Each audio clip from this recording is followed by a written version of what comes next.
Hello, and thank you for joining us. This is No Soundbites Allowed, and I am your host, Michael Voss, Dragon of the Southern Tier. I'm happy to be here with you today as we're going to be talking about a very important subject. There's been a lot of breaking news that's been coming out today about allegations in our schools. The safety of our children is in question.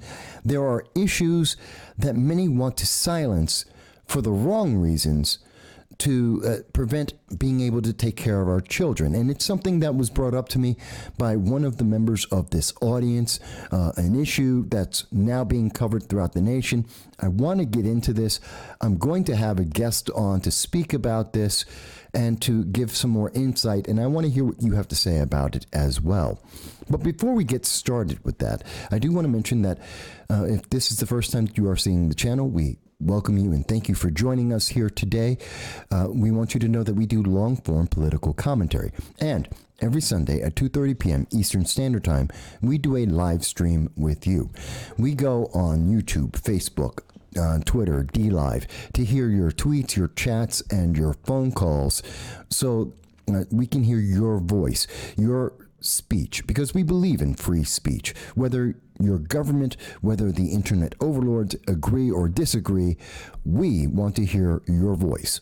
And so we hope to see you join us every Sunday at 2:30 p.m. Eastern Standard Time to express your free speech with us. It is important, and we thank you for that. So let's get to the issue of what's been breaking today. And I think you've probably seen this coming from NBC and CNN. It's some news that we've been hearing about for a couple years. In fact, let's take a step back for a second so we're understanding the situation. If you may recall, back in 2018, NBC News was mentioning that there is no link between trans-inclusive policies and bathroom safety. Now, that's the big subject that we're going to be talking about today, and its consequences. A lot of people have said, well, trans rights, you have to be able to declare yourself whatever sexual gender that you prefer at any given time, and that individuals upon that making that declaration can use any bathroom, can go into any private space whenever they wish to. And there have been people who said, while we respect trans rights, we respect people who are transgender, there has to be some greater concern here. We have to pay attention to exactly how we're writing the laws, because some people will abuse them and use them to harm individuals, children, and women. Now, according to in 2018, on this subject, which has been hot button for several years, 3 years now, we heard that NBC stated from the Williams Institute at UCLA School of Law, they stated, quote, opponents of public accommodation laws that include gender identity protections often claim that the laws leave women and children vulnerable to attack in public restrooms, said the lead author, Amira Hazenbush. But this study provides evidence that these incidents are rare and unrelated to the laws. That's the position we've heard from the left. That's the position you've heard in the news for 3 years, that this isn't really a reality, that people who have said, we want to protect our children, we want to protect women, we want to make sure that they have their safe spaces, that isn't real. Well, let's move forward a little bit in time. And we're going to go straight to June 22nd of 2021. And what we see is a story that was almost exclusively reported by the right, and the left really didn't want to touch this story, that a man, actually two people, were arrested in Loudoun County in Tennessee at a school board meeting. Now, you may recall, parents at school board meetings have now been labeled domestic terrorists. And this is why that ruling from the Biden administration has come about, because parents are looked at as domestic terrorists because of this case. We're in Loudoun County, Virginia. A gentleman, Scott T. Smith, of Leesburg, was arrested and charged with obstruction of justice and disorderly conduct because he was complaining about the transgender ruling of the school board to allow individuals who claim to be transgendered access into women's bathrooms and changing areas, and that this had an effect on his daughter, and he was against this rule. In the initial reporting on this, you really didn't hear why he was upset, only that he was complaining about the law, that he was complaining about transgenders being able to have the right to go into any bathroom. And that was all. The reporting didn't get into why was he complaining? What was he complaining about? What was the basis of his argument? You didn't see that in the reporting from WJLA News, which is News 7, ABC News 7 on June 20, in June of 2021. In fact, if you went to the Daily Kos on June 23rd of 2021, the Daily Kos, a left-leaning source, said, "My school board is under attack, and soon yours might be too." Again, feeding into this idea that parents are domestic terrorists for trying to protect their children in schools. And in that article, the only mention of the Loudoun County arrest, the school board meeting, which was the focus of this article, they only mention, and as you can see on the screen, this is the image, a tweet from an activist, an individual called Activist Kathy, saying that the school board meeting showing Mr. Scott being dragged away by police and under arrest. And their argument is he is worried about gender pronouns. His gender pronoun is almost showing that this is the argument from the far left, as per the Daily Kos, that this is about the words we use, that people are upset about using gender neutral or gender correct pronouns. And that's really important because we saw later in August of 2020 that local lower courts found that school transgender bathroom policies, which would separate students based on their biological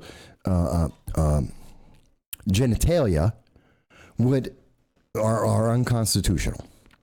And we saw that this was in Richmond, Virginia. Again, same state, Virginia, where this issue is a hot button issue. And stating that individuals like Gavin Grimm, a former student at Gloucester High School, who was required to use the bathroom according to their biological birth gender, in this case being female, would not be allowed to use a male gendered bathroom. And they found, the Richmond Fourth Circuit Court of Appeals found that this was unconstitutional. That if you declare yourself as transgendered with no changes to your biological makeup, you can use whichever bathroom you choose. Now, I've been going over all of that for a very specific reason, because since that time, over the last 3 years, what we really haven't seen in the news is why are people making this? We've been told it's because of speech. We've been told it's because people are racist, because they're transphobes, that there is no reality to the question that's been asked. But that isn't really the honest answer, because what we did see, and I'm about to get to my guest in just a moment, but what we did see, and I'm going to go to the Guardian newspaper talking to us about, and this is from September 2nd of 2021.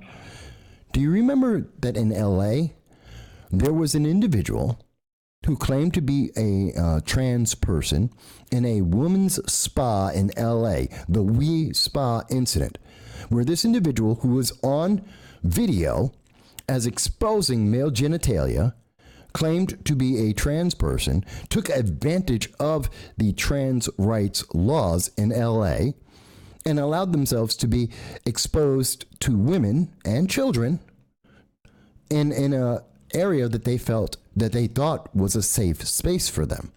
And as it turned out, after 2 months of being told that this was a trans issue, that the people who were complaining were racist, that they were transphobes, as it turns out, that individual was arrested because of indecent exposure. That the women had a case, that this wasn't about transphobia, this was about indecent exposure and women being placed in danger. Well, you know what?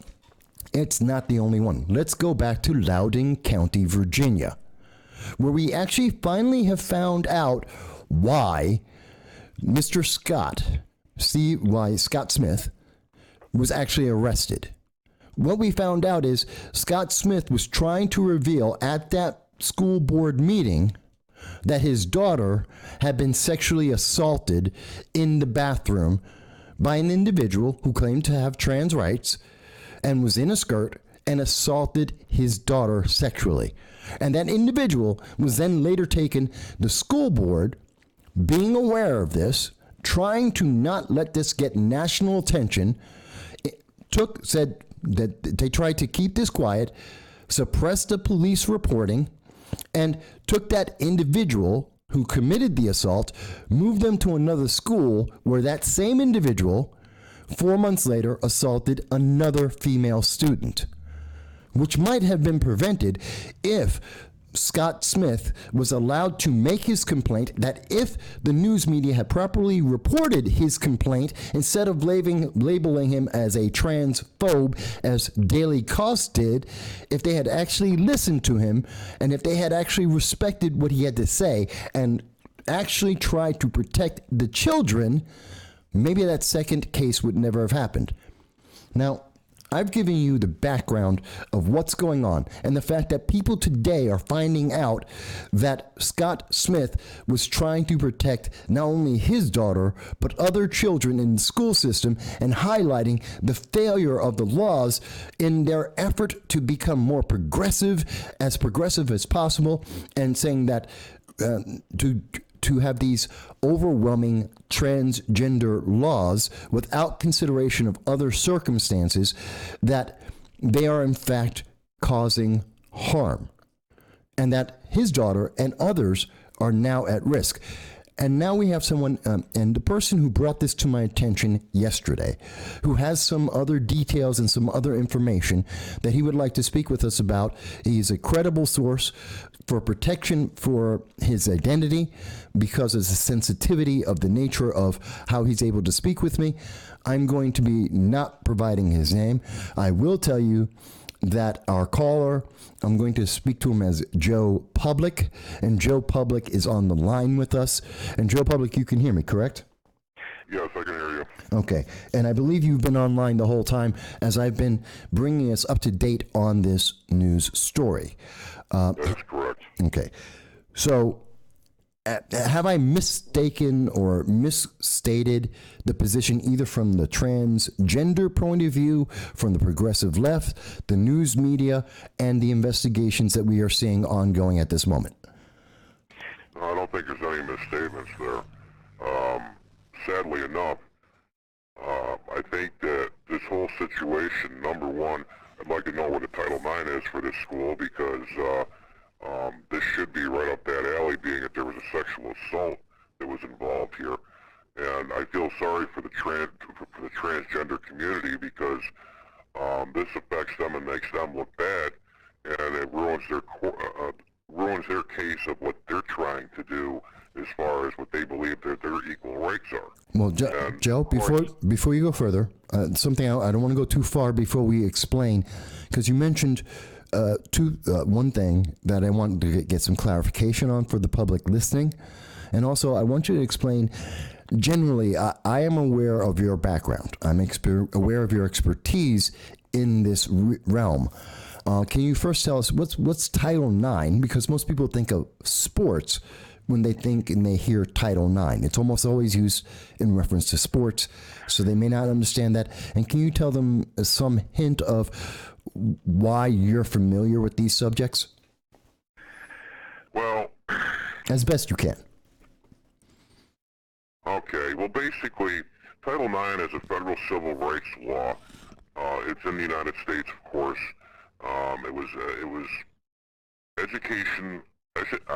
educational amendments in 1972, which prohibits sex-based discrimination in any school or educational program receives federal money, as well as obviously sexual, how do I want to say this, sexual assault.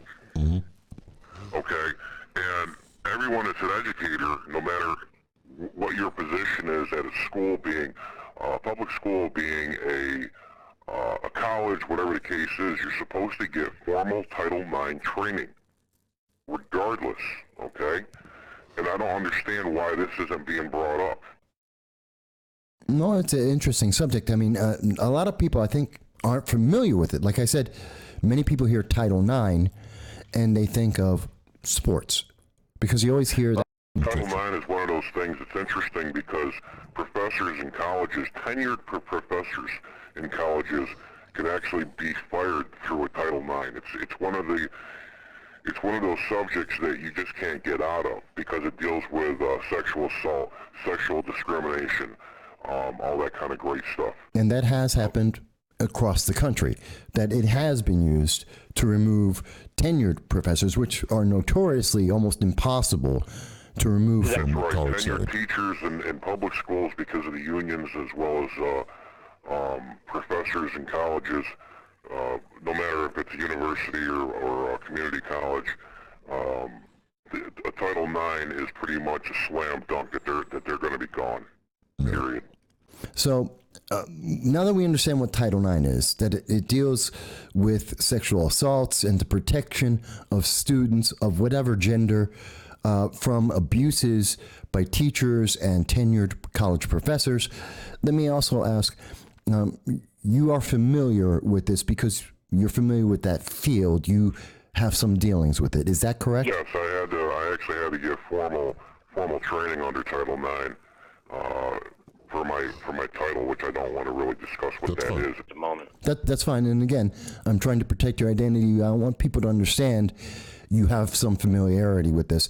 It's not just random. Right. Then also, Title IX also protects transgenders as well, as far as they can't be discriminated against as well. So, this is kind of a touchy subject when you start talking about the bathrooms. Well, yeah, go ahead. But unfortunately, what happened and why, and as it's being covered up, I'm really surprised that they've gone this far as trying to cover it up, as well as I don't know if this is for the agenda. I mean, they've slammed the father, they've discredited the daughter. I mean, everything that's happened is against what's supposed to happen, if that makes sense. It is. It seems to be that the school board took a preference. Now, I'm going to show on the screen right now. This is from the Daily Wire investigation, which has been corroborated by the Washington Examiner at this moment. That, again, what was alleged is that on May 28th, a presumably male claiming to be a transgender female, allegedly wearing a skirt, entered the girls' bathroom at nearby Stonebridge High School and sexually assaulted Mr. Smith's 9th grade daughter. And the school board looking to avoid that controversy, similar to the controversy that happened at the Wee Spa, decided, and having seen the controversy at the Wee Spa that had taken place, they decided that they didn't want to have that controversy. They didn't want to deal with that. And so they suppressed this news. They suppressed this situation. That is what is being reported in the news right now. So this is a question, and coming back to you, Joe. So the question is, in your experience so far across the country to what you're seeing, are schools and colleges, are they focusing on the transgender agenda, that policy, that progressive ideology, and going with that in excess such that women, young girls, students are subject to assaults? Is that something that's becoming common in your experience? Actually, there was there was something that came across student assembly regarding this, and it was on the bathrooms, and there was a compromise that was made, and this is the argument. In for example, okay, you have a place called the Motel, which is a facility that reintroduces sex offenders back into society after they come out of prison. And the argument is, if someone from a facility like that goes to college and you have gender fluid bathrooms, which personally I don't have a problem with, except for the instance of a sex offender comes on campus, he's a student there, she is a student there, and they get into a restroom, say, for night classes, which happens at a lot of colleges. This could potentially give them, like it did in this instance in Virginia, a predator all the tools that they need to commit a sexual, basically rape, or even any kind of sexual assault for that matter. And unfortunately, when a woman is in a bathroom, a 90-pound woman, 110-pound woman, and a 180-pound man comes in that looks like he's transgender, she's going to be off guard. And at that point, he has a room with no cameras, he has a room with no security, and if it's during the night, in night classes, there's barely anybody on campus as it is. He can do whatever he wants, and it's already too late as soon as he walks into the bathroom, he or she. Now I want to be clear. That's not to say that people who truly are transgender don't have a right to use restrooms, and they have since the 1970s easily. There are many people who have been living transgender lives for many, many years without any issue. But what we're talking about, and I want to be very specific for people listening, we're talking about people abusing the new laws that basically open the floodgates to anyone, like in the case of Loudoun County, where this individual put on a skirt, used that as their excuse to then be able to commit sexual assault, where we see in the We Spa event in LA, where an individual used the excuse of the laws to then expose themselves indecently, and they subsequently got arrested. So the question is more about the abuse, not that someone shouldn't be allowed to be transgender. And I want to make sure it's clear. And that's the problem. It's the thought of abuse that this could open up the opportunity for someone to abuse this and use it as a tool for sexual assault. And here we have this been proved. Now, on colleges, it's a little bit different than it is, say, in a high school. And the reason why I say that is New York Megan's Law does not apply to colleges because all the students are over 18. So, by the way, it's confidential. When somebody applies to a college, they have to disclose that information to the college, but to the student body, it's confidential, so nobody's even going to know that this person could be a sex offender. Well, Megan's Law dealing with sex offenses. Correct. And again, to give you another example of this, you remember, well, you and I did some projects with... Yeah. Do you remember that one that I brought some student volunteers to? And one of them was dragged out by security because somebody recognized them from the sex offenders list? Yes, I am familiar with that, yes. When I went back and talked to the staff, I was told that that's confidential. And that no one could be notified to be able to be on guard and to be aware that this individual, this sex offender, this convicted sex offender, is in the presence and in the presence of their children as well. That is correct. So you got got the daycare, if you have a daycare facility on campus or anything of that nature, nobody's going to know who this person is. So, granted, the transgender community, themselves, I wouldn't have a problem with that at all, because most of them are great people. All of them are mostly all great people. Of course, you always have bad apples in every bunch. But again, I want to go back to the point that having the gender-neutral bathrooms, I believe, just gives a tool for people that want to do horrible things to women sexually. It gives them that tool that they need, and gives them privacy as well, especially if it's at nighttime when there's nobody there. Well, that's a troubling thing. Now, are schools or colleges, the boards, are they willing to even discuss this issue? Are they considering the consequences? Are they even considering what options are available to them? Or are they simply just saying, well, this is a progressive policy and we're just going to go for that 100%. We're not going to consider another option. I can say that the colleges are, from my experience, they're on the stance of the single stall bathroom, one toilet, one bathroom, with a door that can be locked out into the hallway.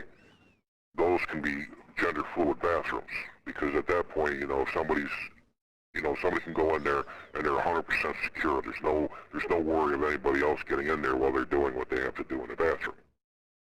Okay. As far as the multiple stall bathrooms, those are still labeled as men or women. Okay, so they are abiding by that. So they're taking into account, at least in your state, Joe, they're taking into account that there is that some people would abuse these laws rather. Potential is there, yes. Okay. Now, let me ask you, when you hear from the Biden administration, when you hear from Secretary Garland, and they're saying that, or AG Garland, that anyone speaking about this, that anyone who would question these laws, whether especially when they do so at the PTA, the school board meetings across this country, that's domestic terrorism. How does that make you feel?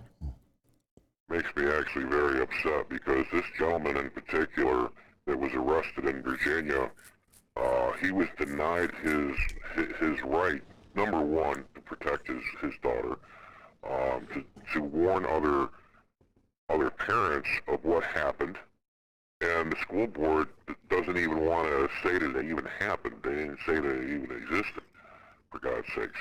Yeah, they did. It's been reported they suppressed the reporting of this to the police and to, therefore, the public as well. Mm-hmm. Yes, and so that brings me to my next concern. As a school board, that these people are charged with protecting the community's children. Obviously, they're failing at that. And when they were called out on it, they called the police to have these people removed. Yeah. How can you do that? It's amazing to me. And, parents, I would imagine, are very concerned when a school board is so concerned with a progressive policy that they are willing to not only allow a sexual assault to occur, but by their actions, a second sexual assault occurs, and they're suppressing that because of politics, because of optics, because they don't want people to know. And they're trying to hide it. See, in this case, correct, and it's so sad that they've gone this far. And what even bothers me even more is that they're discrediting the report from this young lady as well. That people actually said, well, we don't believe your daughter. Well, like, if you're going by the daily costs, what you're saying is they're literally laughing at and insulting this parent in particular, Scott Smith, and many other parents for daring to even question this. They're making this about a question of gender pronouns rather than sexual assault. And they're highlighting individuals like Joy Reid and the Democratic Party and saying, look at this. This is racist. This is horrible. And that's what's promoted now, the call for domestic terrorism against parents at school board meetings. I find that to be troubling, to say the very least, that they're not willing to even hear that there are problems. They exist. We have seen them in case after case, and we need to take that into account when we're putting out policy that directly affects our children, as well as women and men as well, throughout this nation. Yeah. It's a very dangerous road that they're willing to go down because, as we all know, especially when you start talking about public schools, we all did stuff we shouldn't have done when we were kids, and there's rules that made sense, rules that didn't make sense. But this is something that is just I can't say I can't even find the words to say what I mean, but to say, okay, listen, we're going to have an open bathroom that's gender free. Okay, I don't have a problem with that, but to have something like this happen and then try to squash it as an educator, how could you do that? Well, in your opinion, based on your experience, do you believe that there is a concern, a question or a concern that women, female students, even male students for that matter, that they should have in local schools, in local colleges, that there's a concern that they should have now because of this adherence to this far left policy and the willingness to ignore and literally discard sexual assaults that have happened? Absolutely, at this point. I mean, now, I don't know of anyone in our local area that has this type of attitude or this type of opinion. But if I was living in Virginia, and I do have children, if my children were going to that school, I would yank them out immediately. Now, you're not in Virginia. We won't mention what state you are in, but let me ask you, in the state that you are in, does that same kind of potential for what we've seen happen to Scott Smith's daughter, that happened to the women at the Wee Spa in LA, does that same kind of potential abuse exist in your home state, in your local schools, in your local colleges? As I said, there was something that came up, and we were able to negotiate on it. They wanted the gender fluid bathrooms, and many of the people that were involved did understand the concern that a sex offender could end up on campus and could use this for their own use, to be able to prey on people. Mm-hmm. And that's why we ended up going with the single stall, one sink, one toilet, and the door had to lock. So there was a discussion. Yes, and because of that discussion, that system, that school system, whether college or local, came up with a solution that both respected the rights of those who are transgendered and still provided protections to those who are vulnerable. That is correct, yes. Are you seeing... Go ahead. The argument is this, okay, as far as your transgenders goes, they also, not only do they have rights, but they also have to be protected as well. And what I mean by that is, number one, you don't want someone that, God forbid, that they are a rapist and they're able to corner a young lady, or a young man for that matter, that's a lot smaller than they are, in a restroom at night, during night classes or whatever, and they're able to take advantage of that. On the same token, you don't want to force a transgender into the wrong bathroom. In other words, how do I want to say this? A biological male that is transgender into a men's bathroom. Again, there's no cameras, no security, or anything of that nature. and you don't want to end up having a bashing. Same thing with a young lady that identifies as a male either if she's in the woman's bathroom. You understand what I mean? Right. No one should abuse someone because of their sexual preferences. That is correct. And we're not advocating for that. We're not suggesting that. But at the same time, there is a concern. Right. So basically, we need to protect everyone. But on the same token, what about that one instance where someone is, God forbid, sexually assaulted, beaten, or whatever, and it could have been avoided by, just by having that single stall rule, basically. And one thing I learned when I was when it came to security issues, most crimes are crimes of opportunity. So, in the case where you have someone like a sex offender, that it doesn't look odd at all for him or her to be in a restroom that's not gender fluid, okay? Or is gender fluid, whatever you want to call it, okay? It doesn't look odd for them to be in there. At this point, it gives them the opportunity. Now, if a guy wearing if a 6'2", 240-pound guy just walks into the bathroom, oh yeah, I identify as a female. Okay, no problem. You basically just gave him the license to go in there, and who's watching to find out when he's coming out? Is he just hanging out in there and waiting for the right opportunity for his prey to come in? We don't know.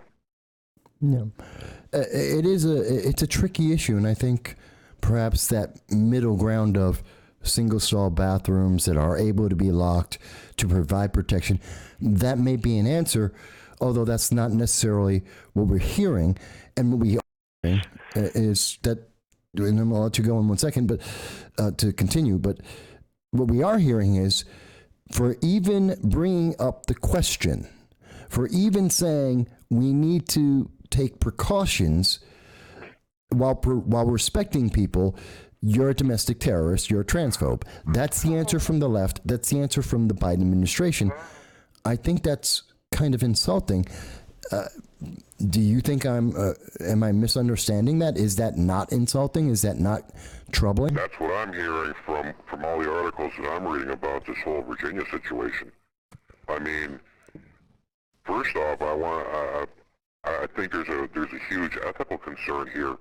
What about protecting the children? I mean, if you have someone that clearly sexually assaulted a young lady, a ninth grader, and then you just move him to another school and it happens again, who's responsible for that?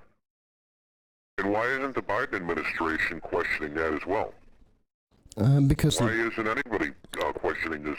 How does this person go from this school to this school, 2 sexual assaults, and nothing's been done to this student at all? I mean, come on. There's an ethical concern now on the whole school board at this point. Well, the answer, at least as we've seen from the Daily Calls, is their response is, well, it's the parents' fault for being upset. It's the parents' fault for being upset at a school board meeting and bringing up this issue that was being suppressed by the school board. It's the parent who needs to be arrested because they're a obviously domestic terrorist for being inflamed about what just happened, and that if you were to have this conversation in this nation at this moment, based on the Biden administration's guidelines, if this happened to you, Joe, to your family, according to the Biden administration, you bringing it up at a school board meeting means you're a domestic terrorist, you're a transphobe, and you need to be investigated by the FBI for a transgression, a sexual assault on one of your children. That's what they've said. And that, I think, is troubling for everyone because it doesn't help anyone in this situation. It just makes more narrative, and that's the whole problem. Yeah, it would make people upset about transgenders because the situation surrounding them unfairly to an extent, because we're talking truly about sexual predators, which is going unmentioned in these stories. I mean, well, again, I mean, we wouldn't have to have a bill called Megan's Law if there was no sexual predators. You know, I really don't understand where all this is coming from the left when we know they're there. And you want to give them everything that they need. Obviously, in this case, the sex offender uses uses the mask of gender fluid to do their dirty work, and that's real. And that's another shame right there. That's not being mentioned either. Is that this person used gender fluid or transgender to commit a crime, and that's really what bothers me. That's another thing that bothers me. But the thing that I find seriously wrong here is the way that this father and the 9-year-old girl that was assaulted are being treated. Let me ask you. So we've seen, as I've shown on the show, that the news media are saying, if you speak about this, you're a transphobe. We've seen from the Biden administration, you speak about this, you're a transphobe. Do you feel more or less confident about the safety of your family, of your friends, of students at schools and colleges, that they're going to be safer? Or do you feel more fear for their safety? Do you think that the Biden administration is helping the situation? Or have they made it worse by labeling individuals who speak up as domestic terrorists? I feel less confident in my family's safety. My confidence in the administration has definitely taken a few hits. I'm really worried about the direction of this country at this point. And I feel that as long as this has happened in Virginia, that makes me concerned that what would happen if this happened to my daughter? Would they attack her? Would they attack her character because it's not part of the agenda?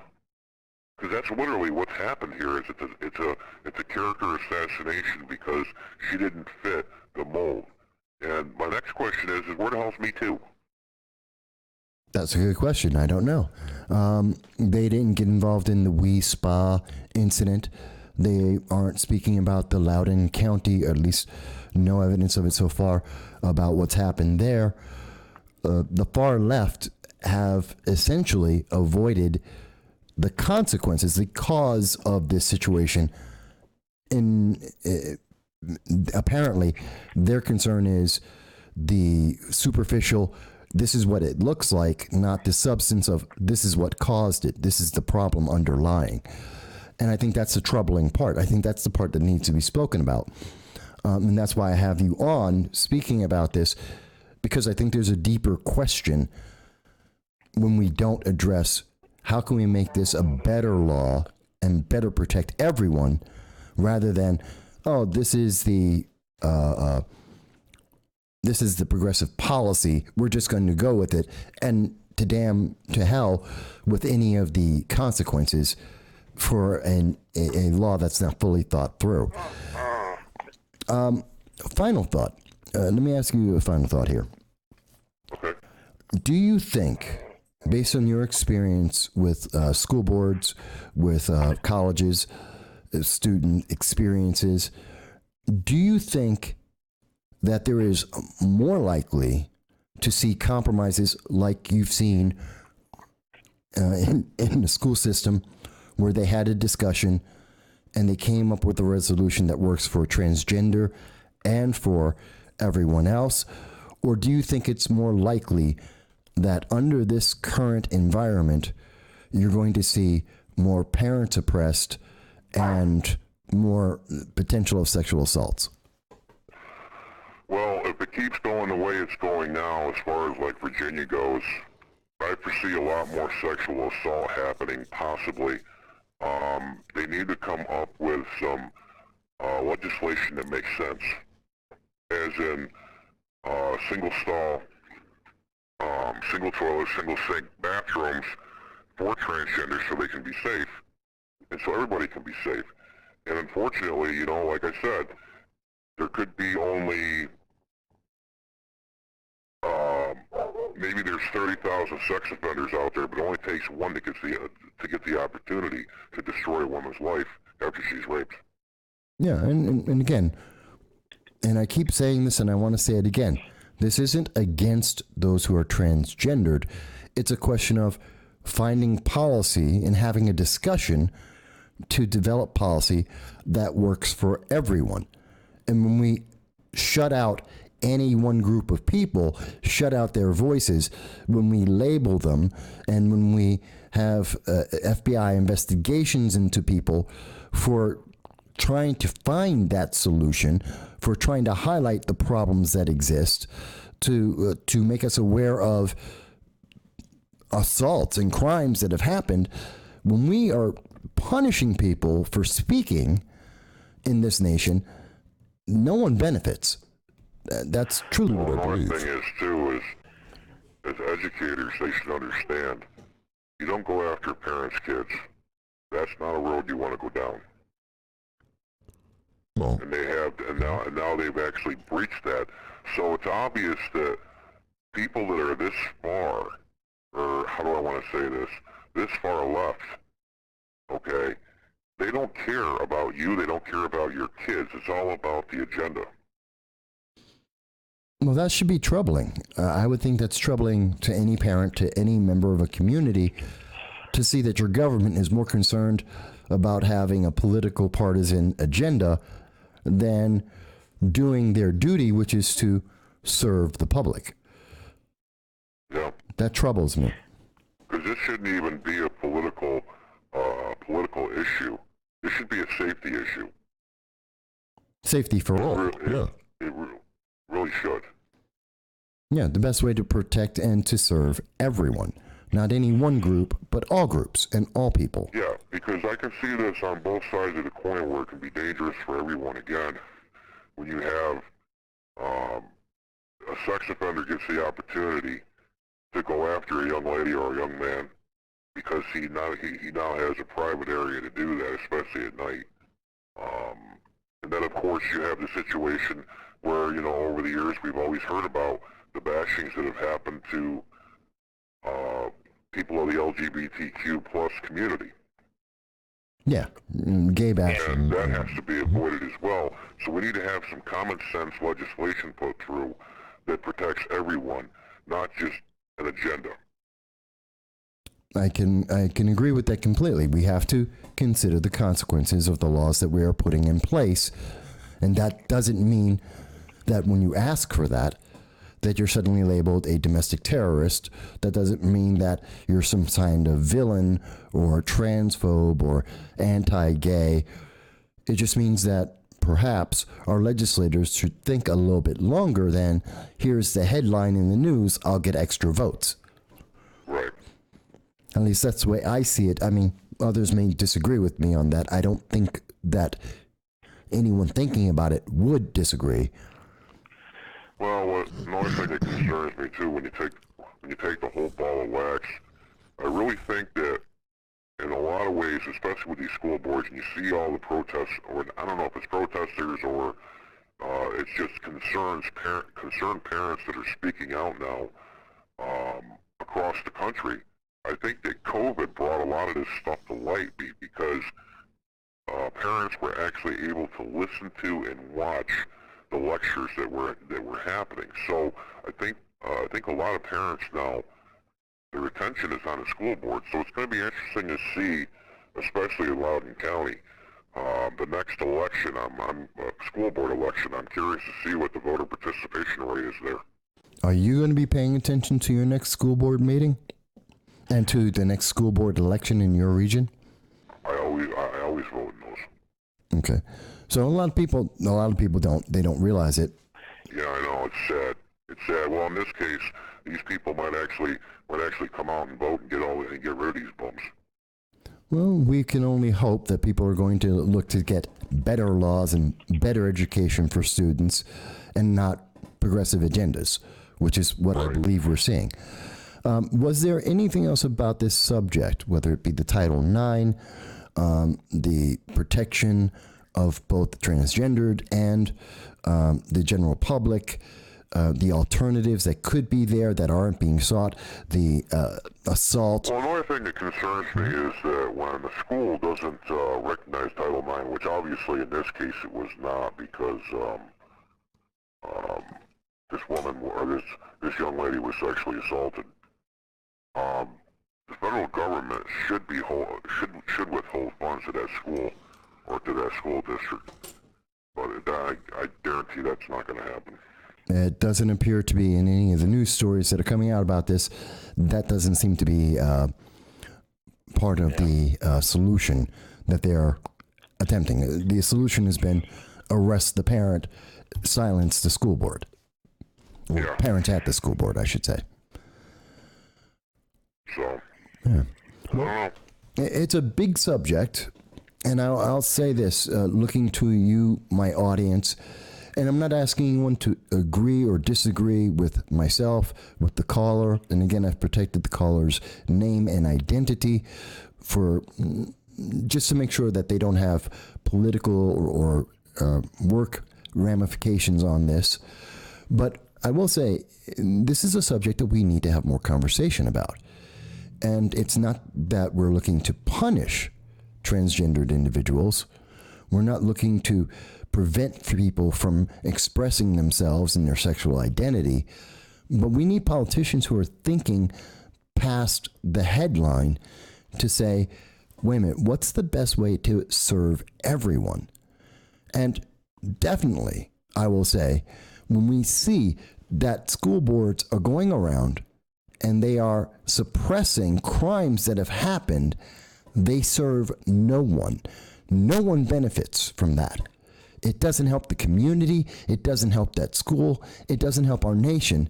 And to put a label on the parents for saying you have failed and saying that they're domestic terrorists helps no one in America, ever.